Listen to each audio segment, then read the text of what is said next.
Coming up on BCN today, live explosives found at Lethbridge's safe consumption site and Galt Gardens.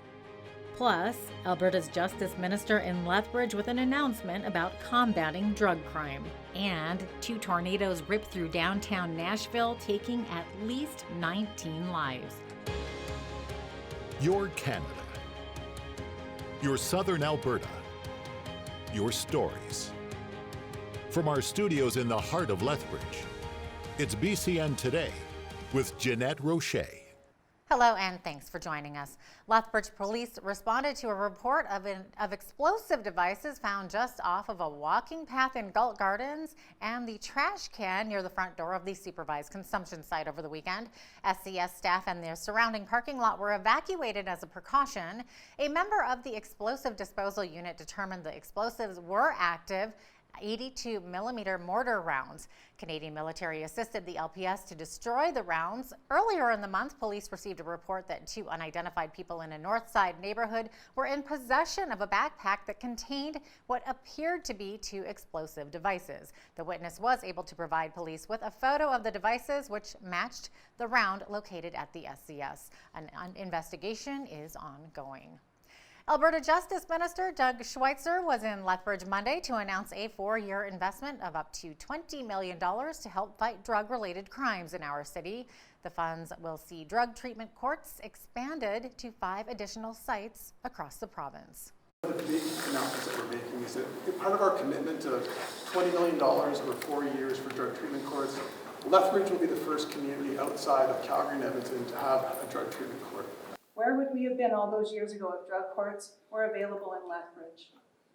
What if she would have been ordered to treatment and held accountable to stay sober? One of the big things about drug treatment courts is that you look at the issues behind the addiction. Therefore, we work closely with psychologists, we work closely with psychiatrists to do assessments and individually assess where has this person's addiction started, is there trauma behind this addiction, and where can we take it from there. The province says in Alberta, meth use has increased more than 300% between 2014 and 2018, and meth trafficking has increased by roughly 215% around the same time. The Community Issues Committee met at Lethbridge City Hall Monday. One of the items on the agenda was an update on the greenhouse gas reduction target of the city for waste and recycling environmental sustainability. It's good to hear too that council is going to think about raising the target too. That's something that we would love to see, but it's not something that we want to include in our target. We let them make that decision themselves. The main projects are the landfill gas capture system. So that's going to capture landfill gas that comes out of the landfill. That's usually methane. Methane is very toxic to the atmosphere. It's actually 25 to 28 times worse for the environment than carbon dioxide. For more information on the committee, you can visit the City of Lethbridge website at lethbridge.ca. Alberta Premier Jason Kenney says he's frustrated by the economic effect of the novel coronavirus on world oil prices. He says the price drop comes as his government is doing everything it can to grow the economy. But he says oil companies in the province have used lean times over the past 5 years to find ways to reduce operating costs, leaving them in a better position to weather low prices. Kenney says while the downturn continues, Alberta must continue to leverage the benefits of its well-educated and young workforce, along with its low taxes. The business supply chain is also beginning to see the effects of the coronavirus as COVID-19 rattles the global economy. Companies in nearly every industry are confronting the risks of depending on China and other countries for production and customers. As the coronavirus dangers continue, we are monitoring it very closely, but very hopeful that we're able to continue business and not have to add any more stoppages due to the virus scare. Zenny's manufacturing model is completely reliant on Chinese production, and so any slowdown or work stoppages there affect our ability to deliver on time to our consumers. Investors began to realize that this was quite a serious development, and I think actually what precipitated this was not the COVID-19 in China, it was that there was a spread from Italy to potentially other parts of Europe. And so I think now the idea is now we're moving from an epidemic to a pandemic, which will include many more countries. So I think that was the great fear that led to the market falling dramatically. Well, I think short term there is a possibility of going into recession if people are not buying goods and goods are not being manufactured, even if the demand is there. I think we will see a temporary recession. Ontario reported 3 new cases of the virus Monday, bringing the total in the province to 18, though officials say the coronavirus is not spreading locally. A spat of new cases has been reported over the past few days, all of them people who had recently traveled to Iran or Egypt or family members of those who had visited the countries. And I think what you've seen in that time is that when we expanded out to our wider number of countries, someone asked me, what was I expecting an increase? I was predicting we'd see about 20 to 30. So to see these numbers is, for me, is oddly enough, is reassuring. It tells me that the system is working, people are coming forward, people are being seen, and people are being assessed in that way. And that's the crux of our whole way. That's how we do it. Prime Minister Justin Trudeau called for input Monday on a plan for Canada to become carbon neutral by 2050. Speaking at a major mining conference in Toronto, he said a plan for climate was needed as part of efforts to find common ground on business and the environment. To adapt to major disruptions like climate change and seize new opportunities in emerging markets like clean tech, what we need to do is build common ground instead.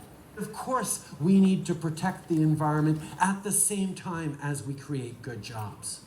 Of course, we can only create a better, stronger economy for everyone if we are fighting climate change at the same time. We know that. Canadians know that. We just haven't reached that point of consensus where we argue about the best way to do it. There are still pockets of this country and the political debate arguing about whether or not to protect the environment. But as we saw from the free trade debate, that can flip fairly quickly. An Alberta Energy Services company says it's committed to recovering and destroying decals that feature a sexually suggestive cartoon of climate activist Greta Thunberg.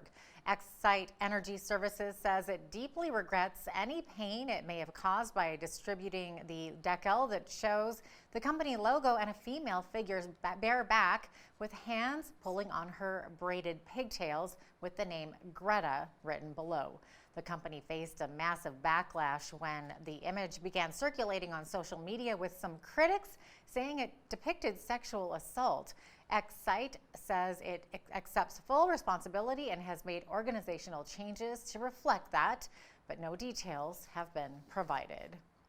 More than 100 emergency room doctors have sent a letter to Alberta Health Minister Tyler Shandro. It urges the province to press pause and reconsider its proposed changes to how doctors are compensated. The letter received support from more than 120 ER physicians in the Calgary region on the weekend. Dr. Edward Less, who helped draft the letter, says Alberta doctors are deeply worried the proposed changes will hurt patients. And less than half the population of Western Canada lives in major urban centers and has access to critical care within minutes. For the other half, it could be hours before receiving care. BCN's Loris Alexander reports from Picture Butte, where Stars Air Ambulance thanked a local supporter who raised funds to fill in the gap between life and death. I had a heart attack, and my family was able to get me to the hospital, and I had died along the way. Seconds count. Getting quick medical attention for Clayton Orr made all the difference. Stars was called to come down and to get me, and they came down and they hooked me up all on their equipment and everything, and airlifted me to the Foothills Hospital. Thanks to the employees at Rocky Mountain Equipment in Picture Butte who raised funds for Stars Air Ambulance. For Clayton Orr, it meant a second chance at life. When you say thank you, it just doesn't go far enough, because when you're talking about saving your life, the word just kind of doesn't go. We challenged all our branches across Western Canada to raise money for Stars this year, and Picture Butte was the branch that raised the most money. Stars has a mobile education program in a large RV that visits rural communities. What we do with our mobile education program is we provide education to rural physicians, nurses, paramedics, EMS, people in the frontline staff who with our high fidelity mannequin. So what we do there is we expose them to situations that they may not have seen or not have been into. Meet Stan, the human patient stimulator that responds to procedures like CPR. Well, a lot of training we do is all hands-on. So this is a mannequin that you can actually, like I was saying, put a tube in his lungs to breathe for. You can actually do CPR on Stan. You can practice your intravenous skills. And not only that, you can practice your communications with your coworkers and how to actually treat and deal with some of Stan's issues. For Bridge City News, I'm Loris Alexander. Thank you, Loris. The province's elimination of a $500,000 grant for firefighting training will be greatly missed. That's according to the Alberta Fire Chiefs Association. A letter recently released by Minister of Municipal Affairs, Casey Madhu, announced a cut to the entire amount of funding for firefighter training. The letter stated the move is an effort to reduce operating costs and administrative burden. The Alberta Fire Chiefs Association was also informed that the province canceled the annual presentation of the Exemplary Service Medals ceremony. That's where volunteer and career firefighters are honored by officials from the governments of Canada and Alberta for their service. Fracking. It's a term that can sometimes scare people. Hydraulic fracking is a technique in which rock is fractured using pressurized liquid. It creates cracks which allows natural gas and petroleum to flow more freely, but some say fracking can cause earthquakes. Robert Murphy, a senior fellow with the Fraser Institute, takes issue with that. That term earthquake, I think, can be misleading, right? People have the idea that buildings are falling down. There has not been a single death in the United States attributed to an earthquake caused by fracking. Most of these things are very minor. In many cases, people might not even know that it happened. So they can detect it, but again, it's not as if, bridges are falling down. So I think the term earthquake might be misleading, but yes, strictly speaking, by pumping the water in down there, they can disturb some of the motion. Catch the full interview with Robert Murphy and BCN's Paul Arthur coming up in the second half of our show. Well, it's Super Tuesday south of the border, which means 14 states and 1 U.S. territory will be heading to the polling stations to vote in the Democratic race for president. Former U.S. Vice President Joe Biden gave his final speech in Texas last night before voters in that state head to the polls in what will be a huge day in the Democratic presidential nominating contest. In all, we now have over 1,500 endorsements, including 36 congressmen, mayors, elected officials are joining the campaign in just the last 2 days. Look, most Americans don't want the promise of a revolution. They want results. They want a revival of decency, honor, and character. The death toll has risen to at least 19, but could be higher after 2 tornadoes hit Tennessee overnight. One caused severe damage across downtown Nashville, where Mayor John Cooper says last night was a reminder about the fragility of life. Police report about 40 building collapses around the city. Crews are searching through the rubble for survivors. Yeah, it was pretty scary, really. I don't know. I hope everyone's all right. Yeah, like you said, we walked downstairs and everyone was in the stairway and huddled up. It looked like, I don't think anyone in our hotel really got hurt, but definitely windows knocked out and roofs gone, leaking all over in the hotel. When you walk out and see this damage, I mean, did you picture this is what you'd see after the storm moved through? No, not at all. It was really quick, actually. It came through and I figured it was pretty bad, but not nearly as bad as this, as fast as it went through. That's horribly scary stuff. No tornadoes here, although it may feel like it at times with our Chinook winds. We will see some wind gusts up to 80 km today, but a nice sunny day is in the forecast. I'll have complete weather details coming up for you right after the break. Stay with us. And welcome back. Here's a look at our weather highlights for today and tomorrow in Lethbridge. Today, We could see a possibility of some precipitation. We do have sunshine, but we could see some snow or possibly rain later on today. With a high of 11 degrees, we're going to be seeing a lot of wind gusts to up to 80 kilometers per hour. A high of 5 degrees is expected tomorrow with lots of sunshine and, like I said, wind. We have had tons of it lately. Looking ahead to Thursday, we could see a high of 10 degrees with lots of sunshine, and then we could jump up to the teens for Friday. Lots of sunshine in the forecast for that day. And then look what's going to happen on the weekend. We're going to drop way down to -4 on Saturday, -2 on Sunday, with lots of snow there for Saturday and Sunday. So the almanac highs and lows this time of year: average high 4 degrees, average low -9. We're getting well above that, even at night, which is great. The high temperature on this day was back in 1986. It was 19 degrees, and it was a chilly -33 back in 1978. The sun rose this morning at 7:09 a.m., and it will be setting at 6:17 p.m. I'm definitely noticing a difference early in the morning as I'm driving to work. It's suddenly sunny instead of dark. Looking over to the west coast today, showers expected in Victoria and Vancouver with a high of 10 and 8 degrees in those cities. High of 7 expected up in Edmonton today, and they are looking at some snow flurries up there. High of 9 today in Calgary with lots of sunshine. They could see some wind there as well. We're going to be seeing some snow across Saskatchewan today with Saskatoon's high 0. A high of 2 degrees expected in Regina, and Winnipeg is looking at a high of -2 today with a mix of sun and cloud. We have some showers scattering across Ontario today.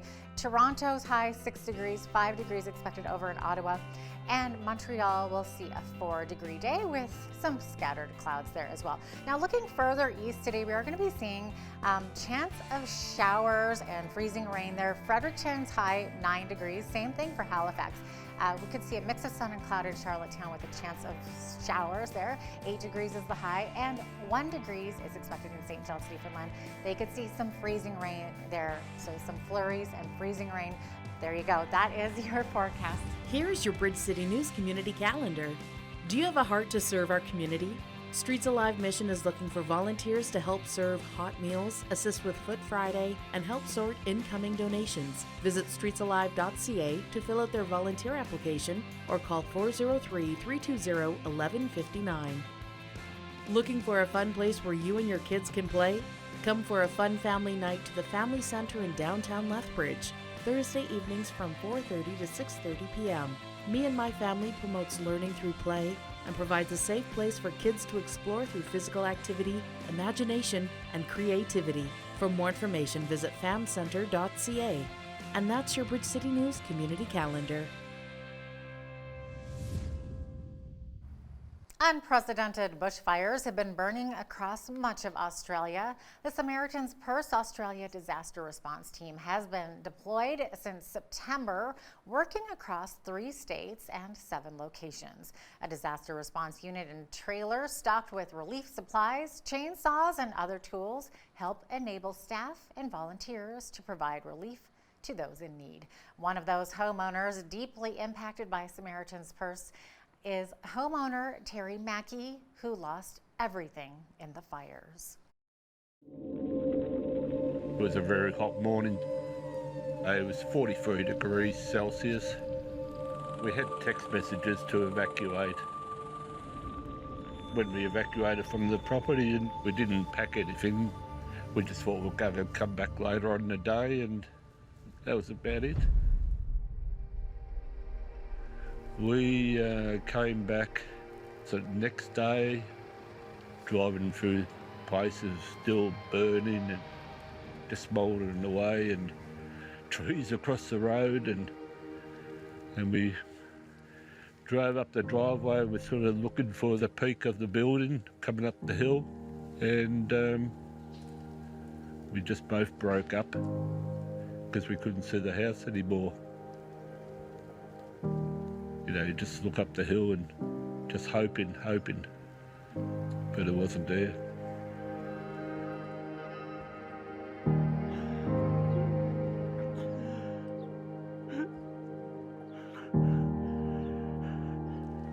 It's been trying at times. You do cry a little bit, but I have to be strong for my Patricia. She's shown incredible strength, but try to keep it together.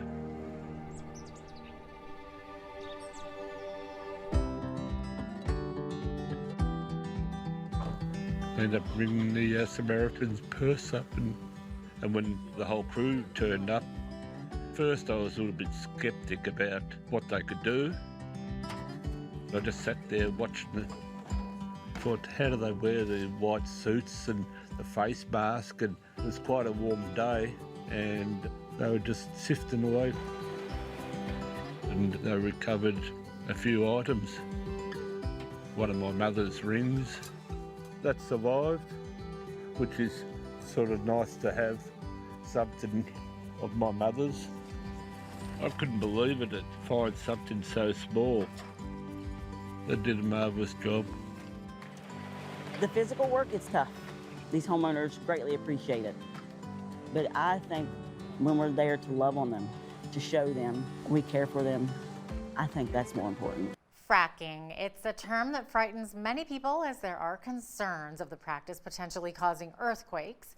A senior fellow from the Fraser's Institute will discuss some of the misconceptions surrounding fracking next. Catch the interview with Robert Murphy and BCN's Paul Arthur coming up right after this short break.